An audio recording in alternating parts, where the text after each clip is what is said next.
معلش يا جماعه بعد اللغط اللي حاصل على الموضوع دوت، عشان الواحد زهق وقرف والله. كده كده احنا قلنا الف مبروك وسيب الناس تفرح، فانا هسيب الناس تفرح عادي، واصل مش انا اللي هكسر فرحه حد يعني. ده اولا. ثانيا محدش برضو يقول ان دي تسريبات من الفرح او الناس نشروا الكلام ده غصب عنهم.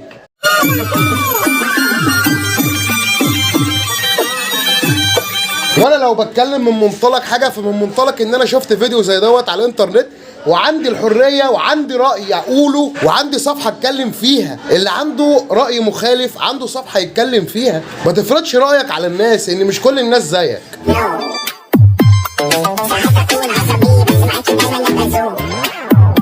كل واحد حر في اللي هو يعمله، وكل واحد حر في انه ينتقد حاجه هو شايفها غلط، طالما ما بيغلطش في حد. وانا الحمد لله ما غلطتش في حد.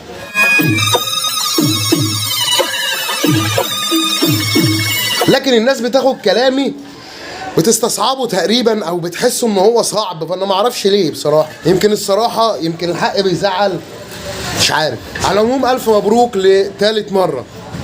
السلام عليكم.